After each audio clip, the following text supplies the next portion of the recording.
सभी को नमस्ते। तो आज मैं आपके सामने 8वीं कक्षा के प्रथम पद्य पाठ प्रार्थना लेके आया हूं। मुझे मालूम है आप लोगों को अभी अभी हिंदी सीखने आ रहे हैं। तो पिछले 2-3 हफ्तों से आप लोगों ने वर्णमाला, 12 कड़ी, संयुक्ताक्षर, गिनती आदि सीख रहे हैं। तो आपको थोड़ा सा समझने में मुश्किल होगा, फिर भी बार बार सुनने से आपको आसानी से समझ में आ जाएंगे। उदाहरण के लिए, किसी ने मोबाइल ऑपरेटिंग करने के लिए सीखा नहीं है, आपको सिखाया नहीं है, फिर भी आप लोगों ने अच्छी तरह सीख लिए हैं, क्योंकि जहां तक आपके ध्यान रहता है तो बिल्कुल आसान हो जाता है। तो ध्यान से सुनना देखना ही सीखने की सीढ़ियां हैं। तो बीच बीच में मैं कन्नड़ में भी बोलूंगा, फिर भी आप ध्यान से सुनने की कोशिश करना चाहिए। तो 8वीं कक्षा के पहला पद्य भाग है प्रार्थना। तो आप सब लोगों के लिए मालूम है कि जब भी हम किसी कार्य करने जा रहे हैं, करने के लिए तैयार होते हैं, तो पहले क्या करते हैं? प्रार्थना करते हैं। किससे प्रार्थना करते हैं? भगवान से प्रार्थना करते हैं। जो भी हम काम करने के लिए संकल्प किए हैं, वह काम आसान बन जाए, सफलता उसमें पा जाए, इसलिए हम प्रार्थना करते हैं। इसी तरह 8वीं कक्षा के पहला पद्य पाठ भी प्रार्थना है। तो इसका मतलब यह भी है कि आगे आने वाले पाठ जो है वो सब आसान से समझ सके। तो इस प्रार्थना पद्य शुरू करने से पहले इनके सामान्य उद्देश्य, मतलब ये पाठ हम किस लिए पढ़ रहे हैं और हम किस लिए पढ़ा रहे हैं। तो सामान्य उद्देश्य यह है कि भाषा कौशल का विकास करना। प्रार्थना पद्य के सामान्य उद्देश्य यह है कि भाषा कौशल का विकास करना। मतलब जो भी भाषा सीखने हम आगे बढ़ते हैं, तो उन भाषाओं की कौशल को समझना चाहिए। भाषा कौशल के बिना हम भाषा सीख नहीं पाते हैं। इसलिए सुनना, पढ़ना, बोलना, ये भाषा कौशल जो होते हैं उसको तो बार बार दोहराने से आपको समझ में आ जाएगा। ये अलग नहीं है, पाठ से अलग नहीं है। पाठ पढ़ाते पढ़ाते और आप पाठ पढ़ते पढ़ते ही सीख लेंगे। और पूर्व ज्ञान की जांच करना, मतलब हम पिछले जो कुछ पढ़े हैं, 7वीं, 8वीं, 10वीं, सॉरी 7वीं, 6वीं, 5वीं कक्षा में, उन सबको फिर एक बार याद करेंगे और हिंदी भाषा के प्रति रुचि उत्पन्न करना है।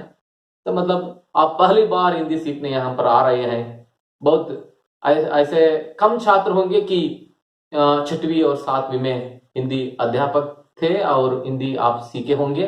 लेकिन बहुत से लोग, हमारे जो गुरुपादेश्वर हाई स्कूल है सानेहल्ली में, यहाँ आने वाले ज्यादातर 80% लोग छात्र हिंदी अभी पहली बार सुनने वाले हैं।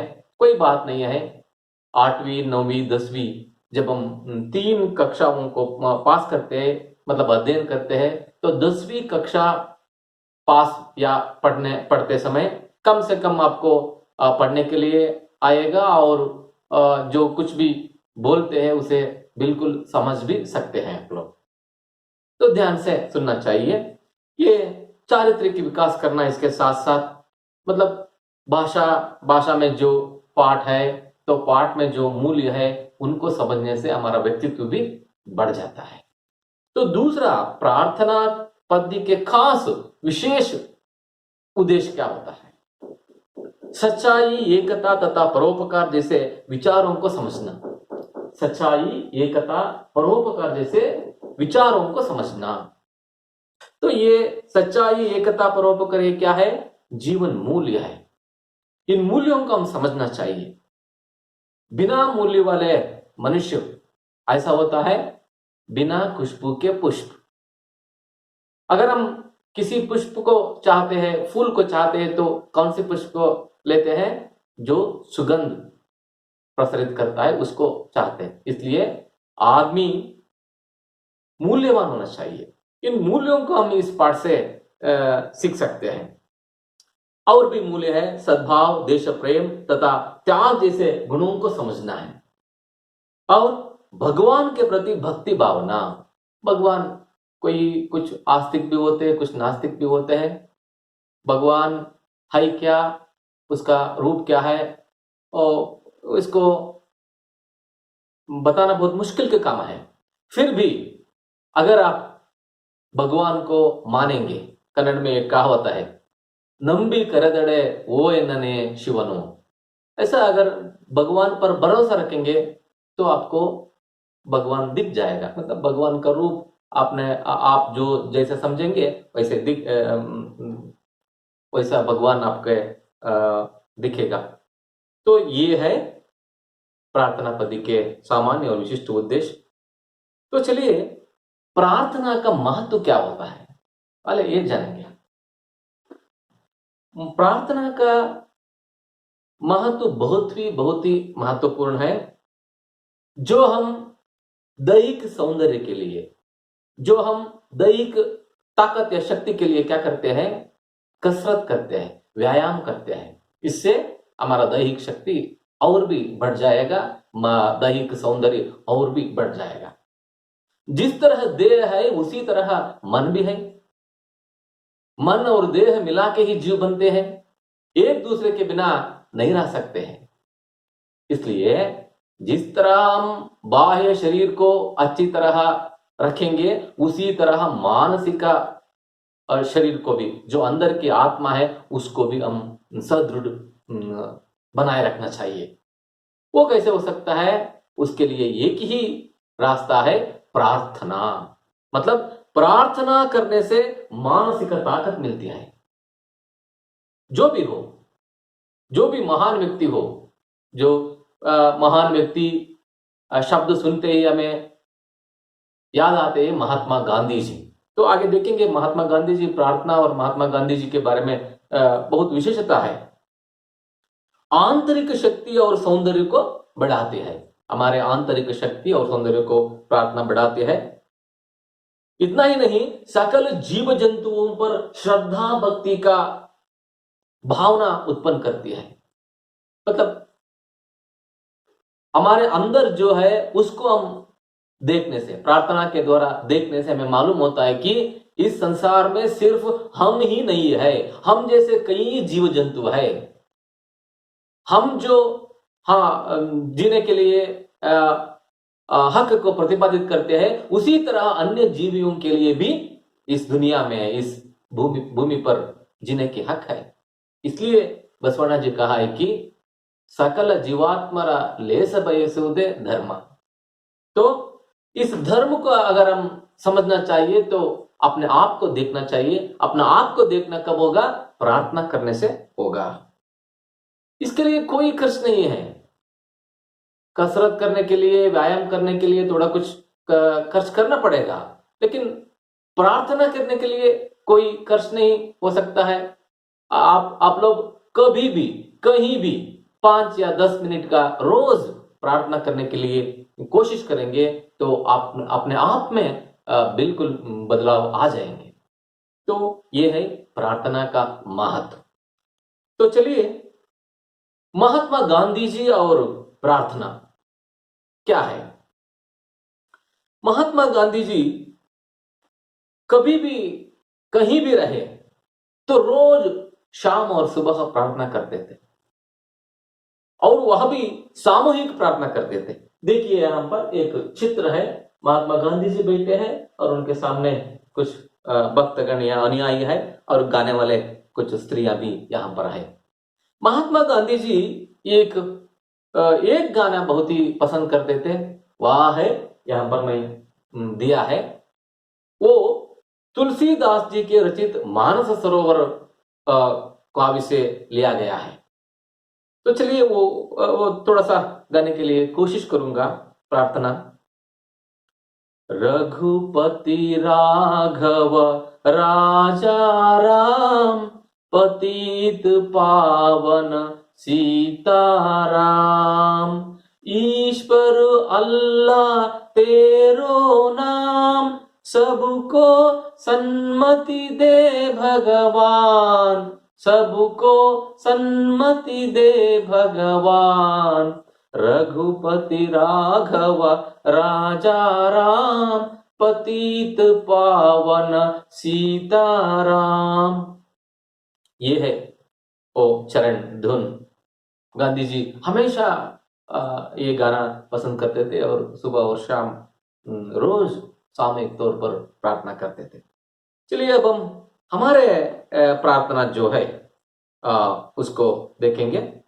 देखिए प्रार्थना पद यहाँ पर है। पहले मैं धीमी गति से इस चरण को, इस पद्य को पढ़ता हूं।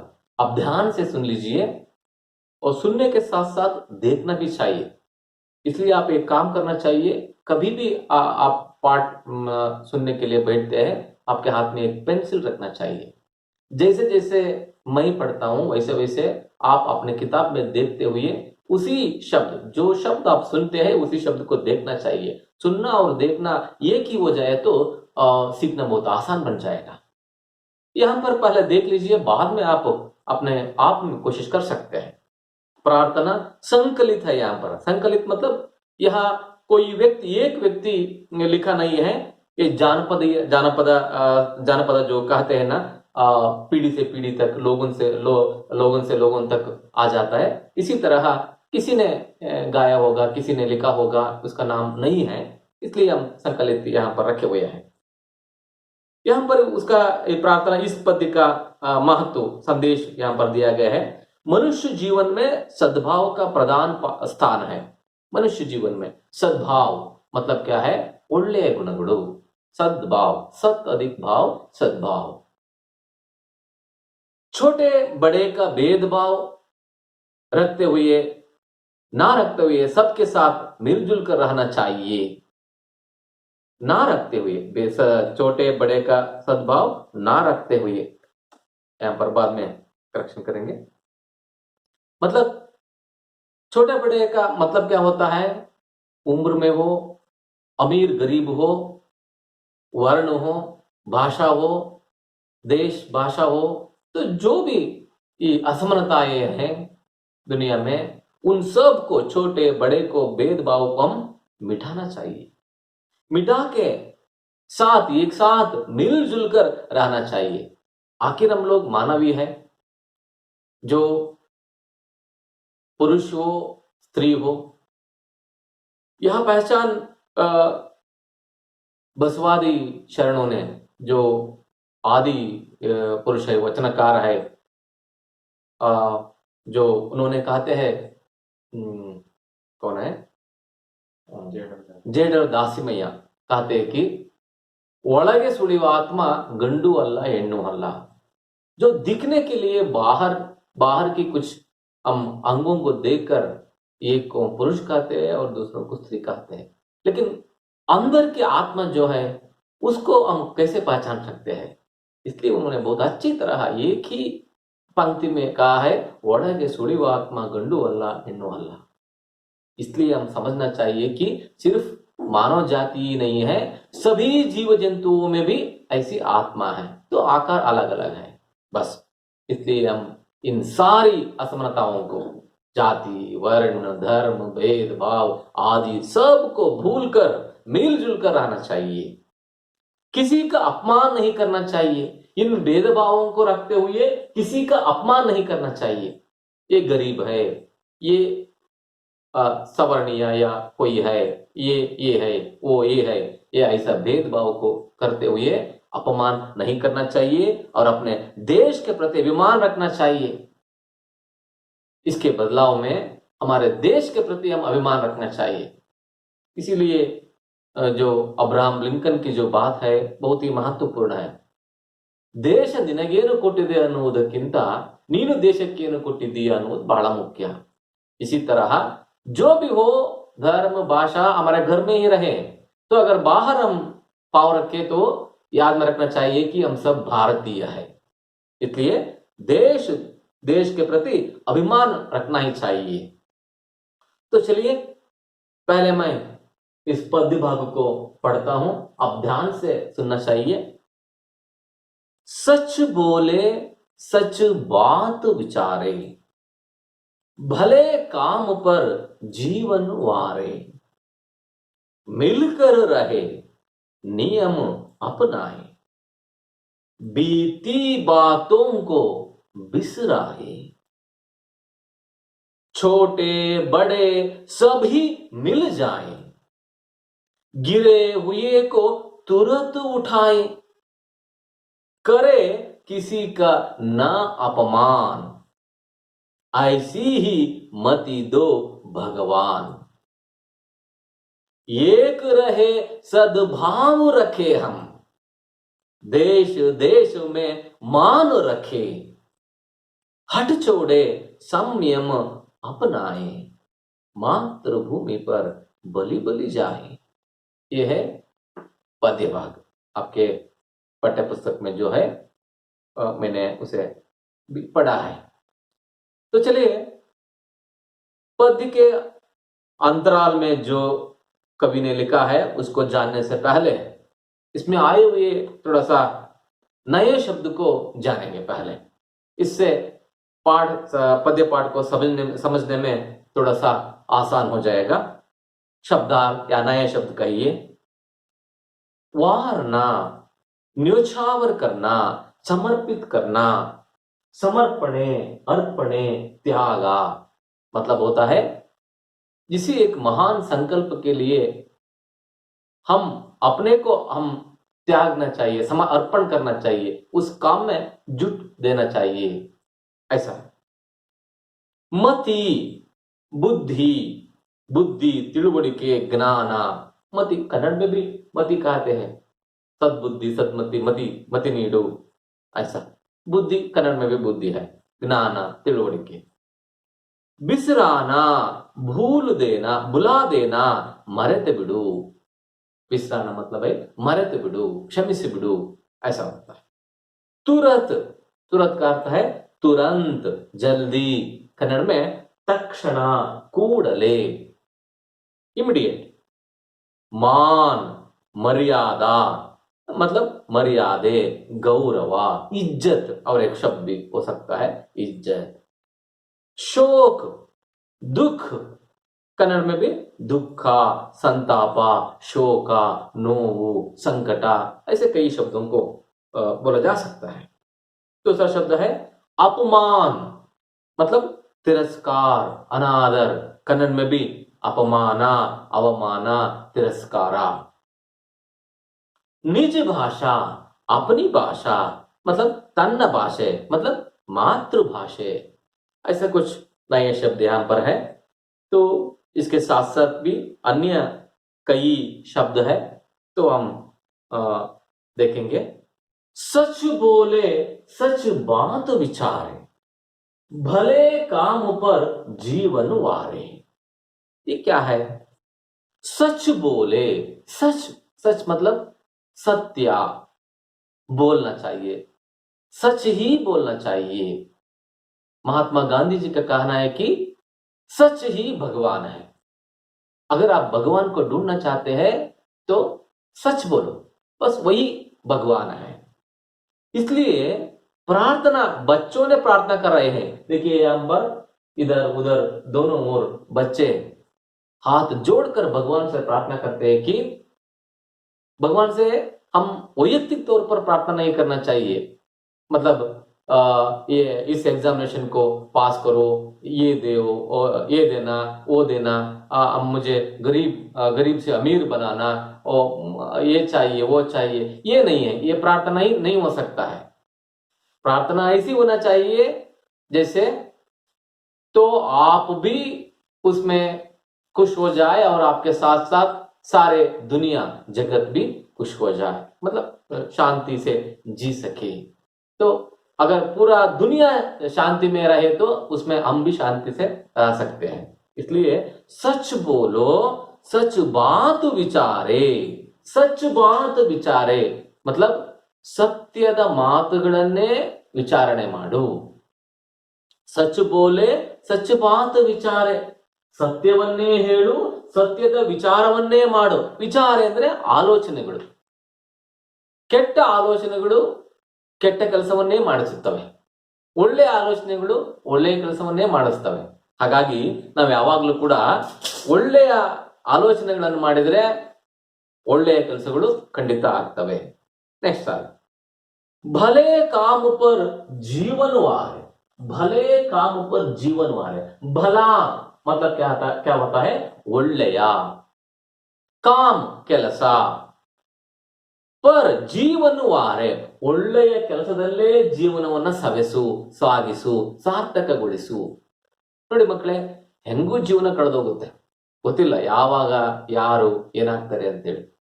ಇದೊಂದು ಅಮೂಲ್ಯವಾದ ಸಮಯವನ್ನ ಭಗವಂತ ನಮಗೆ ಕೊಟ್ಟಿದ್ದಾನೆ. ಇಂಥ ಸಮಯವನ್ನು ನಾವೇನ್ ಮಾಡ್ಬೇಕು? ಒಳ್ಳೆಯ ಕೆಲಸಗಳಲ್ಲಿ ತೊಡಸ್ಕೋಬೇಕು. ಅಟ್ಲೀಸ್ಟ್ ಒಳ್ಳೆಯ ಕೆಲಸದಲ್ಲಿ ತೊಡಸ್ಕೊಂಡಿದ್ರು ಪರವಾಗಿಲ್ಲ, ಇನ್ನೊಬ್ಬರಿಗೆ ಕೇಡು ಮಾಡುವ ಕೆಲಸದಲ್ಲಿ ಮಾತ್ರ ನೀವು ದಯವಿಟ್ಟು ತೊಡಸ್ಕೋಬೇಡ್ರಿ.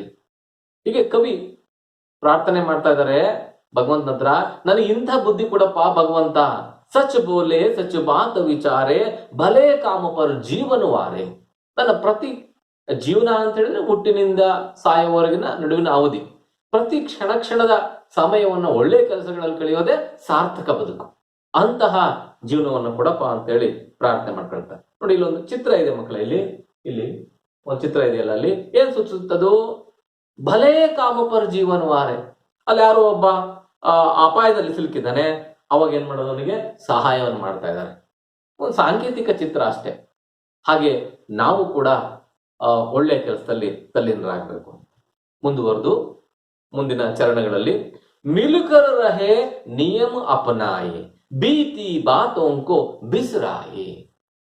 ಇದು ಏನ್ ಹೇಳ್ತದಪ್ಪ ಅಂತ ಹೇಳಿದ್ರೆ, ಮಿಲುಕರ್ ರಹೆ, ಮಿಲ್ಲ ಅಂದ್ರೆ ಒಟ್ಟಾಗಿ ಸೇರು, ಒಟ್ಟಾಗಿ ಜೀವಿಸ್ಬೇಕು ನಾವು. ಮಿಲುಕರ್ ರಹೆ, ನಾನು ಆಗ್ಲೇ ಹೇಳಿದ ಹಾಗೆ ಯಾವ್ಯಾವುದೋ ಕಾರಣಕ್ಕಾಗಿ, ದೇಶ, ಭಾಷೆ, ಧರ್ಮ, ಜಾತಿ, ಲಿಂಗ ಮುಂತಾದ ಕಾರಣಗಳಿಗಾಗಿ ವೈಮನಸ್ಸು ಮಾಡ್ಕೊಳ್ಳದೆ ಅವನ್ನೆಲ್ಲವನ್ನು ಮರೆತು ಮಿಲ್ಕರ್ ರಹೆ ಇರಬೇಕು. ಅಷ್ಟೇ ಅಲ್ಲ, ನಿಯಮ ಅಪನಾಯೆ, ನಿಯಮಗಳನ್ನ ನಮ್ಮದಾಗಿಸ್ಕೊಳ್ಬೇಕು. ಅಂದ್ರೆ ನಿಯಮಾನುಸಾರ ನಾವು ನಡಿಬೇಕು ಅಂತ. ಏನ್ ನಿಯಮ? ಯಾವ ನಿಯಮ? ಅನೇಕ ನಿಯಮಗಳಿದಾವೆ. ಕೆಲವು ಸಂಪ್ರದಾಯ ರೂಪದಲ್ಲಿ ನಮಗೆ ನಾವೇ ಹೇರ್ಕೊಂಡಿರುವಂತ ನಿಯಮಗಳು, ಇನ್ನು ಕೆಲವು ಸಂವಿಧಾನಾತ್ಮಕವಾಗಿ ಬಂದಿರುವಂತ ನಿಯಮಗಳು. ಅವನ್ನ ನಿಯಮಗಳು ಯಾಕಾಗಿ ಮಾಡಿದ್ದಾರೆ? ಎಲ್ಲರೂ ಒಳಿತಿಗಾಗಿನೇ ಮಾಡಿರೋರು. ಹಾಗಾಗಿ ಆ ನಿಯಮಗಳನ್ನ ಮುರಿಯೋದ್ರಿಂದ ಬರೀ ನಮಗಷ್ಟೇ ಅಲ್ಲ, ಬೇರೆಯವ್ರಿಗೂ ಕೂಡ ತೊಂದರೆ ಆಗುತ್ತೆ. ಹಾಗಾಗಿ ಉದಾಹರಣೆಗೆ ನೋಡಿ, ಇಲ್ಲೊಂದು ಕೆಲವು ಇದಾವೆ. ಯಾವ್ದಿಲ್ಲಿ ಫಾಲೋ ದಿ ರೂಲ್ಸ್ ಅಂತ ಇದೆ. ಇತ್ತೀಚೆಗೆ ನಿಮಗೆ ಗೊತ್ತಿದೆ, ಇಲ್ಲಿ ಏನಿದು ಕೊರೋನಾ ಜಗತ್ತಿನಾದ್ಯಂತ ಹಬ್ಬಿದೆ. ಈ ಕೊರೋನಾವನ್ನ ಹಿಡಿತದಲ್ಲಿ ಇಡಬೇಕು ಅಂತ ಹೇಳಿದ್ರೆ ಅದಕ್ಕೊಂದೇ ಮದ್ದು. ಅದು ಸರ್ಕಾರ ಏನ್ ಮಾಡಿದೆ? ಸ್ಟೇ ಹೋಮ್ ಸ್ಟೇ ಸೇಫ್ ಅಂತ ಒಂದು, ಮನೆಯಲ್ಲೇ ಇರಿ, ಸರಿಯಾಗಿ ನೀವು ಜೀವನವನ್ನು ಕಾಯ್ದುಕೊಳ್ಳಿ ಅಂತ, ಹೊರಗಡೆ ಅನಾವಶ್ಯಕವಾಗಿ ಹೋಗ್ಬಾರದು ಅಂತೇಳಿ. ಇದು ಒಂದು ನಿಯಮ ಅಂತ ಹೇಳಿ ಅದನ್ನು ಪಾಲಿಸ್ಬೇಕು ನಾವು. ಅದೇ ನನಗೇನು ಆಗಿಲ್ಲ, ಬೇರೆ ಬೇಕಾದ್ರೆ ಆಗ್ಲಿ, ನನಗೇನಾಗಬೇಕಾಗಿದೆ ಅಂತ ಆಗಿರೋನ್ ಹೊರಗೆ ಹೋಗಿದ್ರು ಅಪಾಯವೇ, ಆಗದೆ ಇರೋನ್ ಹೊರಗೆ ಹೋದ್ರು ಕೂಡ ಅಪಾಯವೇ. ಬರೀ ತನಗಷ್ಟೇ ಅಲ್ಲ, ತನ್ನ ಕುಟುಂಬ, ನೆರೆಹೊರೆ, ದೇಶಕ್ಕೂ ಕೂಡ ದೊಡ್ಡ ಹಾನಿ. ಆ ನಿಯಮ ಮಾಡಿರೋದು ಯಾಕೆ? ಎಲ್ಲಾರು ಸೌಖ್ಯದಿಂದ ಇರಲಿ ಅಂತ. ಹಾಗಾಗಿ ಇಲ್ಲಿ ಕವಿ ಹೇಳ್ತಾರೆ, ಮಿಲ್ ಜುಲ್ ಕರ್ ರಹೆ ನಿಯಮ ಅಪನಾಯೆ, ಬೀತಿ ಬಾತೋಂಕೋ ಬಿಸ್ರಾಯಿ. ಅಂದ್ರೆ ಬೀತಿ ಬಾತೋಂಕೋ, ಬೀತಿ ಬಾತ್ ಅಂತ ಹೇಳಿದ್ರೆ ಮರೆತು ಹೋದ ಮಾತುಗಳನ್ನ, ಅಂದ್ರೆ ಘಟಿಸಿ ಹೋದ ಮಾತುಗಳನ್ನ ಬಿಸ್ರಾನ, ಮರೆತು ಬಿಡುವಂತ. ಅಂದ್ರೆ ಯಾವ್ಯಾವುದೋ ಕಾರಣಕ್ಕೆ, ಸಣ್ಣ ಪುಟ್ಟ ಕಾರಣಗಳಿಗೆ ಏನಾದ್ರೂ ನಮ್ಮ ನೆರೆಹೊರೆಯವರ ಜೊತೆಗೆ, ಸ್ನೇಹಿತರ ಜೊತೆಗೆ ಏನಾಗ್ಬೋದು? ವೈಮನಸ್ಸು ಬರ್ಬೋದು, ಸಣ್ಣ ಪುಟ್ಟ ತಿಕ್ಕಾಟಗಳು ಇದ್ದೇ ಇರಬಹುದು. ಅದನ್ನೇ ನಾವು ದೊಡ್ಡದು ಮಾಡ್ಕೊಂಡು ದ್ವೇಷ ಸಾಧಿಸುವಂಥದ್ದು ಸರಿಯಲ್ಲ. ಕನ್ನಡದ ಒಂದು ಮಾತು ಹೇಳ್ತಾರೆ, ಎಲ್ಲಾರ ಮನೆ ದೋಸೆನೂ ತೂತೆ ಅಂತ. ಎಲ್ಲರಲ್ಲೂ ದೋಷಗಳು ಇದ್ದೇ ಇರ್ತವೆ. ಆ ದೋಷಗಳನ್ನ ಬಿಟ್ಟು ನಾವೇನ್ ಮಾಡ್ಬೇಕು? ಗುಣದ ಕಡೆಗೆ ನೋಡ್ಬೇಕು. ಒಂದು ಕಡೆಗೆಲ್ಲೋ ಒಬ್ಬ ಹೇಳಿದ ನೆನಪಾಗುತ್ತೆ. ಒಬ್ಬ ವ್ಯಕ್ತಿತ್ವ ವಿಕಸನದ ಅಧ್ಯಾಪಕರು ಇಂಥದ್ದೇ ಒಂದು ವ್ಯಕ್ತಿತ್ವ ವಿಕಸನ ಶಿಬಿರಕ್ಕೆ ಹೋಗಿದ್ರಂತೆ. ಅವರು ಒಂದು ಬಿಳಿ ಹಳೆ ತಕೊಂಡು ಅದ್ರ ಮೇಲೆ ಒಂದು ಸಣ್ಣ ಚುಕ್ಕಿ ಇಟ್ಟು ಇದರಲ್ಲಿ ಏನ್ ಕಾಣಿಸುತ್ತೆ ನೋಡಿ ಅಂತ ಹೇಳಿದ್ರಂತೆ. ಮಕ್ಕಳೆಲ್ಲ ಏನ್ ಹೇಳಿದ್ರು, ಸಾರಲ್ಲೊಂದು ಚುಕ್ಕಿ ಇದೆ, ಸಾರಲ್ಲೊಂದು ಚುಕ್ಕಿ ಇದೆ, ಸಾರಲ್ಲೊಂದು ಚುಕ್ಕಿ ಇದೆ ಅಂತ. ಎಲ್ಲಾರ ಗಮನನು ಕೇವಲ ಆ ಚುಕ್ಕಿ ಕಡೆಗೆ ಗಮನ ಇತ್ತು. ಆಮೇಲೆ ಅಧ್ಯಾಪಕರು ಕೇಳಿದ್ರು, ಆ ಚುಕ್ಕಿ ಬಿಟ್ಟು ನಿಮ್ಗೆ ಬೇರೆ ಏನು ಕಾಣ್ಲಿಲ್ವಾ? ಇಲ್ಲ, ಕಾಣ್ಲಿಲ್ಲ ಸರ್. ಚುಕ್ಕಿ ಎದ್ದು ಕಾಣಿಸ್ತದು. ಅದಕ್ಕೆ ಅವಾಗ ಅವ್ರು ಹೇಳ್ತಾರೆ, ನೋಡಿ, ಚುಕ್ಕಿ ಅನ್ನೋದು ಒಂದು ಸಣ್ಣ ದೋಷ. ಅದರ ಹೊರತಾಗಿ ಉಳಿದೆಲ್ಲ ಭಾಗ ಬಿಳಿಯೇ ಇದೆ. ನೀವು ಆ ಗುಣಗಳ ಕಡೆಗೆ ನೋಡ್ಲೇ ಇಲ್ಲ. ಕೇವಲ ಸಣ್ಣ ಚುಕ್ಕಿ ಕಡೆಗೆ ನೋಡ್ತಾ ನೋಡ್ತಾ ನೀವು ನಿಮ್ಮ ಮನಸ್ಸನ್ನ ಸಂಕುಚಿತಗೊಳಿಸ್ಕೊಂಡ್ರಿ. ಹಾಗಾಗಿ ನಾವು ನೋಡುವ ನೋಟವನ್ನು ಬದಲಾಯಿಸ್ಕೋಬೇಕಾಗಿದೆ. ಏನ್ ಬದಲಾಯಿಸ್ಕೋಬೇಕು? ಇದೇ ಚುಕ್ಕಿ, ಅದ್ರ ಹೊರತಾಗಿ ಬಿಳುಪು ಇದೆ, ಇಡೀ ಪುಟ ಬಿಳುಪಾಗಿದೆ. ನಾವು ಅಲ್ಲಿನ್ನೂ ಏನೇನೋ ಗುಣಗಳನ್ನು ಅವರಲ್ಲಿ ನೋಡ್ಬೋದು ಅನ್ನೋದನ್ನ ಬೆಳೆಸ್ಕೋಬೇಕು. ಹಾಗಾಗಿ ಪ್ರತಿಯೊಬ್ಬ ಮನುಷ್ಯರಲ್ಲೂ ಒಂದಲ್ಲ ಒಂದು ಅವಗುಣಗಳು ಇದ್ದೇ ಇರ್ತವೆ. ಅಂತ ಅವಗುಣಗಳನ್ನು ನಾವು ಬಿಟ್ಟು ಮರೆತು ಒಳ್ಳೆಯ ಗುಣಗಳನ್ನು ಅವರಿಂದ ಕಲಿಬೇಕು. ಅದನ್ನೇ ಭೀತಿ ಬಾತೋಂಕೋ ಬಿಸಿರಾಯೇ, ಘಟಿಸಿದ ಮಾತುಗಳನ್ನ ಮರ್ತು ಬಿಡು ನೀನು. ಅದನ್ನ ನೆನ್ಪಿಟ್ಕೊಳ್ಳೋದು ಬೇಕಿಲ್ಲ. ಜೀವನ ಹೋಗ್ತಾನೆ ಇರ್ತದೆ, ಸಾಕ್ತಾನೆ ಇರ್ತದೆ. ನಾವ್ ಯಾವಾಗ್ಲೂ ಎಂದೋ ಏನೋ ಆಗಿದ್ದನ್ನ ನಾವು ನೆನಪಿನಾಗ ಇಟ್ಕೊಂಡು ದ್ವೇಷ ಸಾಧಿಸುವಂಥದ್ದು ಸರಿಯಲ್ಲ ಅನ್ನುವಂಥದ್ದು ಈ ಸಾಲುಗಳ ಅರ್ಥ. ಮುಂದಿನ ಸಾಲಿಗೆ ಹೋಗೋಣ. ಸಚು ಬೋಲೆ ಸಚು ಬಾತು ವಿಚಾರೆ, ಬಲೆ ಕಾಮ ಪರ್ ಜೀವನುವಾರೆ, ಮಿಲುಕರ ರಹೆ ನಿಯಮ ಅಪನಾಯೆ, ಭೀತಿ ಬಾತೋಂಕೋ ಬಿಸರಾಯೆ. ನಂತರ ಸಾಲುಗಳು, ಛೋಟೆ ಬಡೆ ಸಭಿ ಮಿಲ್ ಜಾಯೆ, ಗಿರೇ ಹುಯೇ ಕೋ ತುರತು ಉಠಾಯೆ. ಮುಂದಿನ ಚರಣ ಇದು. ಛೋಟೆ ಬಡೆ ಸಭಿ ಮಿಲ್ ಜಾಯೆ. ಇಲ್ಲಿ ನೋಡಿಲಿ, ಇಲ್ಲೊಂದು ಚಿತ್ರ ಸಾಂಕೇತಿಕವಾಗಿ ನೋಡಿಲಿ, ಇಲ್ಲೊಂದು ದೊಡ್ಡ ಆನೆ ಇದೆ, ಸಣ್ಣ ಆನೆ ಇದೆ. ದೊಡ್ಡ ಸಣ್ಣ ಅವೆರಡೂ ಕೂಡ ತಮ್ಮ ಎರಡು ಸೊಂಡ್ಲುಗಳನ್ನು ಬೆಸ್ಕೊಂಡಿರೋದನ್ನ ನೀವು ಗಮನಿಸಬೇಕು ಸೂಕ್ಷ್ಮವಾಗಿ, ಸಾಂಕೇತಿಕವಾಗಿ. ಏನ್ ಸೂಚಿಸುತ್ತದು? ಮಿಲ್ ಜಾಯೆ, ದೊಡ್ಡವರು ಸಣ್ಣವರು. ಇಲ್ಲಿ ಕುವೆಂಪು ಅವರು ಒಂದ್ ಕಡೆಗೆ ಹೇಳ್ತಾರೆ, ಇಲ್ಲಿ ಯಾರು ಗಣ್ಯರಲ್ಲ, ಹಾಗೆ ಯಾರು ನಗಣ್ಯರು ಅಲ್ಲ ಅಂತ. ಪ್ರತಿಯೊಂದು ಜೀವಿಗೂ ಕೂಡ ಅದರದ್ದೇ ಆದಂತ ಮಹತ್ವ ಇದೆ. ದೊಡ್ಡದು ಎಷ್ಟು ಮುಖ್ಯವೋ ಸಣ್ಣದು ಕೂಡ ಅಷ್ಟೇ ಮುಖ್ಯ. ಸಣ್ಣದಿಲ್ಲದೆ ದೊಡ್ಡದಾಗ್ಲಿಕ್ಕೆ ಸಾಧ್ಯನೇ ಇಲ್ಲ. ಹಾಗಾಗಿ ನಾನ್ ದೊಡ್ಡವ, ಅವನ್ ಸಣ್ಣವ, ಅವನ್ ಬಹಳ ಶ್ರೀಮಂತ, ಇವನು ಬಡವ, ಅವನಿಗೆ ಅದೆಲ್ಲ ಅನುಕೂಲಗಳಿದಾವೆ, ಇವನಿಗಿಲ್ಲ, ಈ ತರದ ತಾರತಮ್ಯಗಳಿದಾವಲ್ಲ, ಇವನ್ನೆಲ್ಲವನ್ನು ಬಿಡ್ಬೇಕು. ಮತ್ತು ಪರೋಕ್ಷವಾಗಿ ಇದನ್ನೇ ಹೇಳ್ತಾರೆ, ಛೋಟೆ ಬಡೆ ಸಬ್ ಮಿಲ್ ಜಾಯ್. ಸಾಮಾನ್ಯ ದೊಡ್ಡವರಿಗೆ ನಮ್ಗೊಂದು ಒಳಗೊಂದು ಅಹಂಕಾರ ಇರ್ತದೆ, ನಮ್ಗೆಲ್ಲ ಗೊತ್ತೈತಿ, ಹುಡುಗರಿಗೆ ಇನ್ನೇನು ಗೊತ್ತಿರಲ್ಲ, ಅವ್ರು ಹೇಳ್ದಂಗೆ ನಾವ್ಯಾಕೆ ಕೇಳ್ಬೇಕು ಅಂತ. ವಾಸ್ತವವಾಗಿ ಹಂಗ್ ನೋಡಿದ್ರೆ ನೀವು ಮಕ್ಕಳು ನೋಡಿದಷ್ಟು ತೀಕ್ಷ್ಣವಾಗಿ ವಿಶೇಷವಾಗಿ ನಾವು ಗಮನಿಸೋದಿಲ್ಲ. ನಮಗೆ ಪೂರ್ವ ಭ್ರಮೆಗಳೇ ಉಳ್ಕೊಂಬಿಟ್ಟಿರ್ತಾವೆ. ಅದೇ ನೋಟದಲ್ಲೇ ನಾವು ಎಲ್ಲವನ್ನು ನೋಡೋಕೆ ಪ್ರಯತ್ನ ಪಡ್ತೀವಿ. ಆದ್ರೆ ಮಕ್ಕಳು ನೀವಿದ್ದೀರಲ್ಲ, ನಿಜವಾಗೂ ಕೂಡ ನಮಗಿಂತ ಬುದ್ಧಿವಂತರು, ನಮಗಿಂತ ಜ್ಞಾನವಂತರು, ನಮಗಿಂತ ತಿಳುವಳಿಕೆಸ್ತರು. ಹಾಗಾಗಿ ಇಲ್ಲಿ ಭೇದ ಭಾವ, ಜ್ಞಾನಕ್ಕೆ ಹಿರಿದು ಕಿರಿದುಂಟೆ ಅಂತ. ಜ್ಞಾನಕ್ಕೆ ಹಿರಿದು ಕಿರಿದೆಲ್ಲರೂ ಉಂಟೆ. ಜ್ಞಾನವೇ, ನಾನು ಹೇಳಿದ್ರು ಜ್ಞಾನವೇ, ನೀನು ಹೇಳಿದ್ರು ಜ್ಞಾನವೇ. ಅದಕ್ಕೆ ಯಾವ ಇರುದು ದೊಡ್ಡದು ಸಣ್ಣದು ಅನ್ನೋದಿಲ್ಲ. ಹಾಗಾಗಿ ಛೋಟೆ ಬಡೆ ಸಭಿ ಮಿಲ್ ಜಾಯೆ, ಚಿಕ್ಕವರು ದೊಡ್ಡವರು ಎಲ್ಲ ಸೇರ್ಕೊಳ್ಳೋಣ. ಅಷ್ಟೇ ಅಲ್ಲ, ಗಿರೇ ಹುಯೇಕೋ ತುರತು ಉಠಾಯೆ. ಎರಡನೇ ಚರಣ ಇದೆಯಲ್ಲ, ಗಿರೇ ಹುಯೇಕೋ ತುರತು ಉಠಾಯೆ. ಗಿರೇ ಹುಯೆ ಅಂತ ಒಂದು ಶಬ್ದ ಬಂದಿದೆ ಇಲ್ಲಿ, ಇದೊಂದು ಗಾದೆ ಮಾತು. ಏನು? ಬಿದ್ದಿರುವ ಅಂತ. ಬಿದ್ದಿರುವ ಅಂದ್ರೆ ಅರ್ಥ ದೈಹಿಕವಾಗಿ ಕೆಳಗೆ ಎಡು ಬಿದ್ದಿದ್ದಾನೆ ಅನ್ನಂತ ಸೀಮಿತ ಅರ್ಥ ಅಲ್ಲ ಇದು. ಹಿಂದುಳಿದವ ಅಂತ. ಏನ್ ಹಿಂದುಳಿದವ? ಈಗ ಅನೇಕ ಕ್ಷೇತ್ರಗಳಲ್ಲಿ, ಆರ್ಥಿಕವಾಗಿ, ಸಾಮಾಜಿಕವಾಗಿ, ರಾಜಕೀಯವಾಗಿ, ಇನ್ನು ಬೇರೆ ಬೇರೆ ಎಲ್ಲ ಕ್ಷೇತ್ರಗಳಲ್ಲೂ ಕೂಡ ಸಮಾನತೆ ಇಲ್ಲ, ಅಸಮಾನತೆ ಇದೆ. ಅವನು ಬಹಳ ಬುದ್ಧಿವಂತ, ಆದ್ರೆ ಅವನಿಗೆ ಸಿಗ್ಬೇಕಾದಂತ ಹುದ್ದೆನೇ ಸಿಕ್ಕಿಲ್ಲ. ಅವನು ಬಹಳ ದುಡಿತಾನೆ, ಆದ್ರೆ ಅವನಿಗೆ ಸಿಗ್ಬೇಕಾದ ಪ್ರತಿಫಲವೇ ಸಿಕ್ಕಿಲ್ಲ ಅವನಿಗೆ.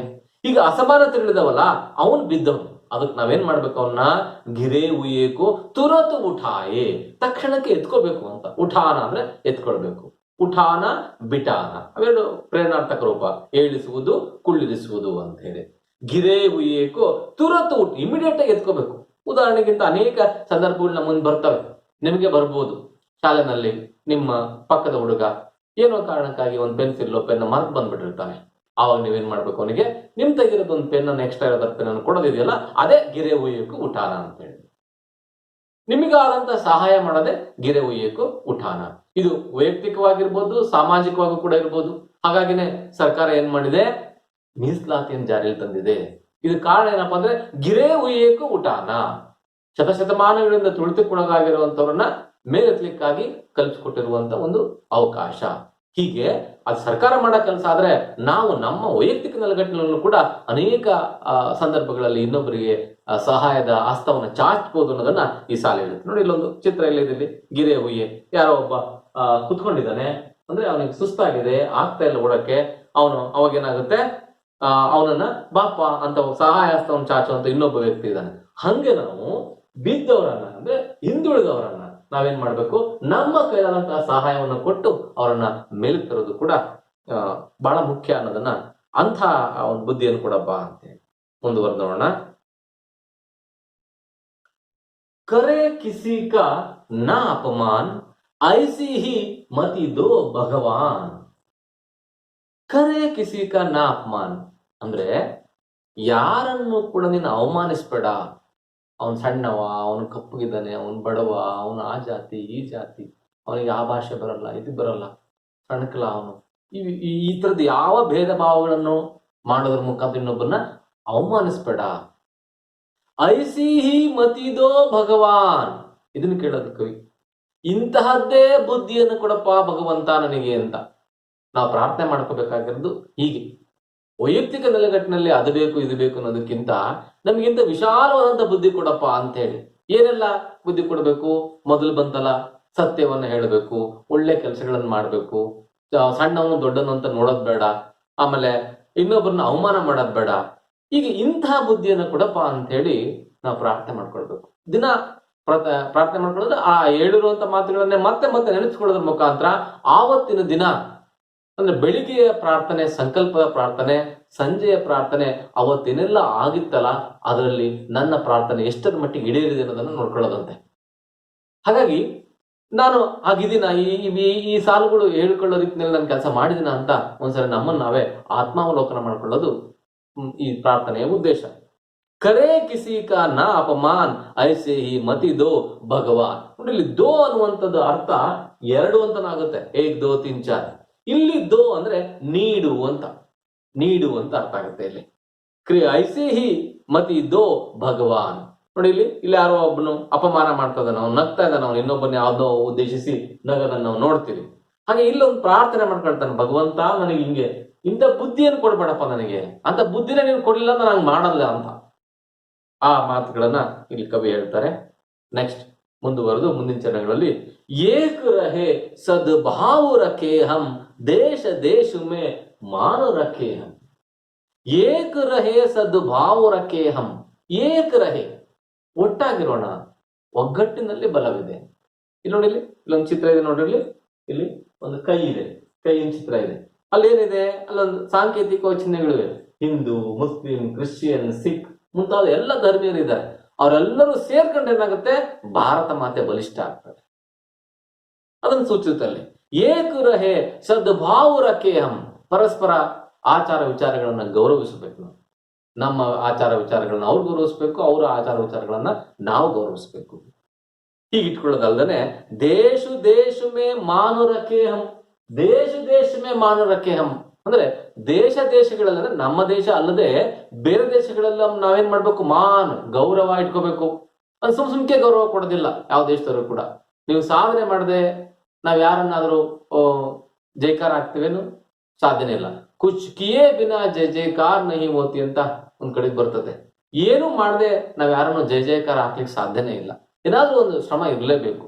ಹಂಗೆ ನಮ್ಮ ದೇಶದ ಜನ ನಾವೆಲ್ಲರೂ ಕೂಡ ಮಹತ್ತರವಾದ ಸಾಧನೆ ಮಾಡಿದ್ರೆ ಅದೇನಾಗುತ್ತೆ, ಬೇರೆ ದೇಶಗಳಲ್ಲೂ ಕೂಡ ಓಹೋ ಭಾರತೀಯರು. ಈಗ ಬಹಳ ಬದಲಾವಣೆ ಆಗಿದೆ. ಒಂದ್ ಕಾಲದಲ್ಲಿ ಭಾರತೀಯರು ಅಂದ್ರೆ ಅತ್ಯಂತ ದಡ್ಡರು, ಹಿಂದುಳಿದ ದೇಶ, ಆವಾಡಿಗರ ದೇಶ, ಆವುಗಳಿರ್ತಾವ, ಬರೀ ಮೂಢನಂಬಿಕೆ ಸಂಪ್ರದಾಯಗಳಲ್ಲೇ ಮುಳುಗೋಗಿರ್ತಾರ ಅವರು ಅನ್ನುವಂತ ಒಂದು ಭಾವನೆ ಜಗತ್ತಿನಾದ್ಯಂತ ಇತ್ತಂತೆ. ಆದ್ರೆ ಅದೇ ಭಾವನೆ ಈಗಿದೆಯಾ ಅಂದ್ರೆ ಖಂಡಿತವಾಗಿಯೂ ಇಲ್ಲ. ಎಲ್ಲ ಕ್ಷೇತ್ರಗಳಲ್ಲೂ ಕೂಡ ಅಪರಿಮಿತವಾದಂತಹ ಸಾಧನೆಯನ್ನು ನಮ್ಮ ಭಾರತೀಯರು ಮಾಡಿದ್ದಾರೆ. ಈಗ ಅದು ವೈದ್ಯಕೀಯ ಇರ್ಬೋದು, ವಿಜ್ಞಾನ ಇರ್ಬೋದು, ಸಾಂಸ್ಕೃತಿಕವಾಗಿರ್ಬೋದು, ಇನ್ನೆಲ್ಲಾ ದೃಷ್ಟಿಯಲ್ಲೂ ಕೂಡ ಮಹತ್ತರವಾದ ಸ್ಥಾನ ಗಳಿಸಿದ್ದಾರೆ. ಎಷ್ಟರ ಮಟ್ಟಿಗೆ ಅಂತ ಹೇಳಿದ್ರೆ ಇಡೀ ಜಗತ್ತೇ ಇವತ್ತು ನಮ್ಮ ದೇಶದ ಕಡೆಗೆ ತಿರುಗಿ ನೋಡ್ತಾ ಇದೆ. ಅಂದ್ರೆ ವಿಶ್ವ ಗುರು ಅನ್ನುವಂತ ಸ್ಥಾನವನ್ನು ಅಲಂಕರಿಸುವಂತ ಎಲ್ಲ ಯೋಗ್ಯತೆ ಸಾಮರ್ಥ್ಯ ನಮ್ಮ ದೇಶಕ್ಕಿದೆ ಅನ್ನುವಂತ ಮಾತನ್ನ ಬಲ್ಲವರು ಹೇಳ್ತಾರೆ. ಹಾಗಾಗಿ ದೇಶಮೇ ಮಾನವ ರಕ್ಷೆ ಅಂತ ಹೇಳಿದ್ರೆ ನಾವು ಇಲ್ಲಿ ಸಾಧನೆ ಮಾಡಿ ಈ ಎಲ್ಲ ಸದ್ಭಾವನೆಗಳಿದಾವಲ್ಲ, ಒಳ್ಳೆ ಗುಣಗಳಿದಾವಲ್ಲ, ಈ ಒಳ್ಳೆ ಗುಣಗಳು ನಮ್ಮ ಹತ್ರ ಇದ್ರೆ ಸಹಜವಾಗಿನೇ ಅದು ಇನ್ನೊಬ್ರು ನಮಗೆ ಗೌರವ ಕೊಡ್ಲಿಕ್ಕೆ ಸಾಧ್ಯ ಆಗುತ್ತೆ.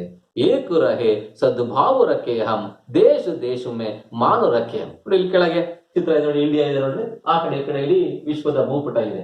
ಇಡೀ ವಿಶ್ವದ ಭೂಪಟದಲ್ಲಿ ಭಾರತಕ್ಕೆ ತನ್ನದೇ ಆದಂತ ಒಂದು ವಿಶಿಷ್ಟವಾದ ಸ್ಥಾನ ಇದೆ. ಅದು ಭೌಗೋಳಿಕವಾಗಿರ್ಬೋದು, ಸಾಂಸ್ಕೃತಿಕವಾಗಿರ್ಬೋದು, ಸಾಹಿತ್ಯಿಕವಾಗಿರ್ಬೋದು, ಇನ್ನು ಯಾವುದೇ ವಿಚಾರದಲ್ಲಿರ್ಬೋದು.